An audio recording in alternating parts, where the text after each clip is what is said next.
Today, TCI is a leading two-year technical college that is celebrating its 100th anniversary. What's so exciting is the next 100 years can be just as good, if not better, than the first 100 years. We have the intelligence of faculty and the capabilities of our programs to look at what the new technologies are happening in this century, what the exploding new technologies going to occur in this century, and to be at the forefront of that education. It's bustling with students. They are eager for a rich educational experience, which will prepare them for successful careers. The story of their college, TCI, is the story of the last 100 years in America. It was the early 20th century, the dawn of the modern era. Theodore Roosevelt was president, and the nation was excited about new technologies and how they might improve society. In 1906, two very different men met in New York City. One of them was Guglielmo Marconi. A few years earlier, on December 12, 1901, he had suddenly become one of the most famous scientists of the new 20th century. Marconi had accomplished what many thought impossible. He had transmitted a wireless electronic signal from England to Newfoundland across the broad expanse of the Atlantic Ocean. It was the birth of radio communications. Born in 1874, Marconi was a young, wealthy Italian aristocrat and held the noble title of Marchese. His mother, Annie Jameson, granddaughter of the founder of Jameson Whiskey, was from Wexford, Ireland, where she was a member of a very wealthy Irish family. Because of his excellent command of English, Marconi was quite able to expand his operations from the United Kingdom to America, where he established the American Marconi Company and was a frequent visitor. It was there in 1906 that he met a 15-year-old office boy, David Sarnoff. Sarnoff's background could hardly have been more different than Marconi's. He was born into a poor Jewish family in Russia in 1891. Poverty and anti-Semitism made the Sarnoffs move to America in 1900. In New York City, young David had to work to help support the family, and his formal education was limited. In contrast to Marconi, he had no wealthy or influential relatives to help him make his way in the world. Fortunately, Marconi was very impressed by his office boy's exceptional intelligence and drive. The wealthy Italian scientist became David Sarnoff's mentor, patron, and lifelong friend. Marconi continued to further develop and commercialize his wireless telegraphy technology. In 1909, his achievements won the greatest possible world recognition when he was awarded the Nobel Prize in Physics for his path-breaking developments in wireless communications. To realize the potential of Marconi's innovations, an increasing number of technicians had to be trained. In 1909, a school was established in New York City for that specific purpose. It became known as the Marconi Institute. This was the beginning of what is now known as TCI, or Technical Career Institutes. It was a very small company in 1907, 1908, 1909. And beyond that, talking to, here's a man who's just won a Nobel Prize in 1909. He's commercialized and made wireless communication commercially possible. What does Signor Marconi think is next?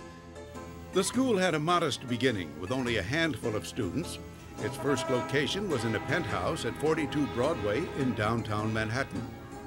Demand for training was so great that the school had to move to larger quarters located at 29 Cliff Street, where David Sarnoff became an instructor in 1912. That year also brought him his first national recognition as a result of his work in relaying messages regarding the sinking of the Titanic on its maiden voyage from England to the United States. 1,507 men and women were lost, but over 700 were saved due to the use of the Marconi wireless to coordinate their rescue. It was a dramatic example of the value of wireless telegraphy. David Sarnoff quickly moved up the ladder in the American Marconi Company and became a manager. He visualized the potential of a new technology even more than Marconi himself at the time. In 1916, he wrote what became famous as the Radio Music Box Memo. It predicted the vast possibilities of radio as a means of mass communications, including entertainment, news, and instruction. On April 6, 1917, the United States entered World War I. The Marconi Institute was taken under control by the United States Navy, and achieved a national importance as one of the main training schools for wireless communications for the military. By 1918, the school had graduated 3,000 students, and David Sarnoff was its managing director. After the victory achieved in World War I, the Navy, led by its young Assistant Secretary, Franklin D. Roosevelt, insisted that national security required that only American citizens should own wireless communications companies in America. Marconi himself had never become a U.S. citizen, and so he was not acceptable as a chief executive and owner of his American subsidiary. In 1919, to allay those concerns and satisfy the Navy, General Electric bought controlling shares of the American Marconi Company. Using this as the foundation, on December 1st, 1919, GE established the Radio Corporation of America, more commonly known as RCA. David Sarnoff, already a naturalized American citizen, became one of the main owners and in turn became vice president, president, and chairman of the board. He led RCA to full independence from General Electric. The Marconi Institute was also saved by becoming a part of the Radio Corporation of America. The school's name was changed to the Radio Institute of America, which lasted until 1929. In that year, the school became known as RCA Institutes, a critically important subsidiary of RCA. Marconi kept a connection with the school and for many years was its honorary chairman. RCA became one of the greatest electronics companies in the world. In 1926, Sarnoff, under the auspices of RCA, pioneered his concept of creating radio as a mass entertainment and communications medium by establishing NBC, the National Broadcasting Company. It was the first and for many years the most popular radio network. He also supported the application of new technologies in other areas of entertainment, such as development of sound films and higher quality records through RCA Victor. As each new technology was developed, courses covering the technology were added to RCA institutes. Sarnoff realized the importance developing quality entertainment to go along with technological developments. In 1928, he joined with Joseph P. Kennedy to co-found RKO Studios, which would make artful films like Citizen Kane. The RCA chief also pioneered in the creation of television. In April 1939, at the New York World's Fair, with President Roosevelt present, David Sarnoff announced the start of the first regular television service in America by NBC. The school played an important role in the parent company's activities and plans of David Sarnoff. As early as the 1920s, at least 90% of RCA's technical operators were trained at the school. RCA established a long-lasting practice of hiring the best and the brightest graduates. Sarnoff's educational philosophy was based first on developing academic excellence and then on providing a service to the community and to the country. He had come to America as a poor immigrant boy and achieved unimaginable wealth and power. He very much wanted to give others from poor or underprivileged backgrounds the chance to advance in life.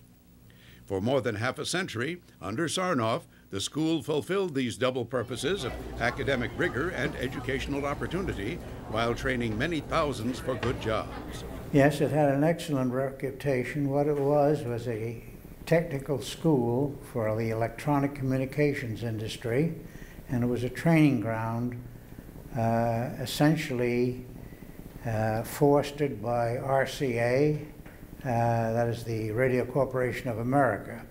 I don't think they ever meant it to be a profit-making organization. Your student body was extremely high quality. We had many students that ordinarily would have gone to a four-year college, except for economic and personal reasons, chose the shorter curriculum of the institutes. You had the RCA Institutes training people from Africa. You had the RCA Institutes training people in Alaska for telecom in Alaska.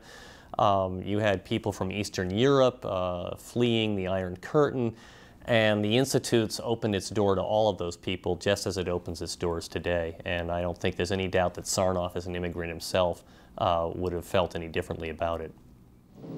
In 1929, the stock market crashed and the Great Depression began. RCA, along with its subsidiaries, was remarkable in having a business model which enabled it to make substantial profits during many of those terrible years, one of the few major companies to do so. Its broadcasting arm, NBC, fully came into its own during the Depression, providing free news and entertainment to a downtrodden nation. It employed many RCA Institute's graduates to help serve its large national audience. So I suppose the children have been waiting to hear something about their funnies. Do you like them? Here's Dick Tracy. He is going to hire the best and the brightest at all levels, from the technicians, through the engineers, through the scientists, through the marketing people. And that's what's going to make this industry the best in the world, and this company the best in the world, is to have the best trained people at all levels. In 1936, the school became something of a think tank, with basic research being carried out on the premises and elsewhere by faculty members. That same year, it obtained its own publishing facility, the RCA Institute's Technical Press. It issued important scientific and technical books, as well as the RCA Review, a cutting-edge scientific quarterly eagerly read all over the United States and the world. David Sarnoff and Vladimir Zworykin, also called the father of television, were also contributors. On Sunday, December 7th, 1941, a state of war has existed between the United States and the Japanese Empire. Sarnoff, an Army Reserve colonel, concentrated on military communications problems. Eventually, he went on active duty in Europe for about a year, risking his life despite being over 50 years of age. He distinguished himself as General Eisenhower's communications advisor, earning a promotion to brigadier general, and consequently, for the rest of his life, he wanted to be called General. The RCA Institutes continued to concentrate mostly on training students in communications and electronics technology for the national defense. And I turn over to you on behalf of the Radio Corporation of America, the most powerful radio transmitter ever built. In 1942, the Institutes had a Navy school with more than 800 enlisted personnel of the Navy and Marine Corps in the student body. Following World War II, the United States underwent a period of unparalleled growth and prosperity. RCA and the school were part of it. With David Sarnoff continuing as its chief, RCA made breakthroughs in many scientific and technological fields, such as the electron microscope, color television, computers, transistors, videotape, microprocessors, and an almost endless flow of technical marvels. We choose to go to the moon in this decade and do RCA also participated in several lunar landing projects in the Apollo series and built much of the electronic equipment of the Viking Mars landing craft. Yet David Sarnoff never neglected the RCA Institutes and continued to support and promote the school. On May 26, 1949, he addressed the graduating class of 163 at NBC Studios in Radio City, telling them, "There is everything good yet to be accomplished in our lives and in our work. What man has done, man can do better." In the 1950s, RCA expanded into Mexico City and Montreal. By 1956, it had over 27,000 men and women enrolled in its classrooms and in its home study courses in the United States and in other countries. The year 1959 was the school's 50th anniversary. David Sarnoff arranged for a gala celebration at the prestigious Commodore Hotel. In 1960, a new branch of the school was founded in Los Angeles. In New York, the original school had more than doubled in size than the early 1950s. The RCA Institutes continued to expand by opening in 1961 a state-of-the-art TV studio school. Having become too big for its longtime location on West 4th Street in Greenwich Village, RCA Institutes moved in January 1968 to 320 West 31st Street, which is the college's current location. The student body had reached a high point of 4,300. It was now a very diverse population. There were foreign students from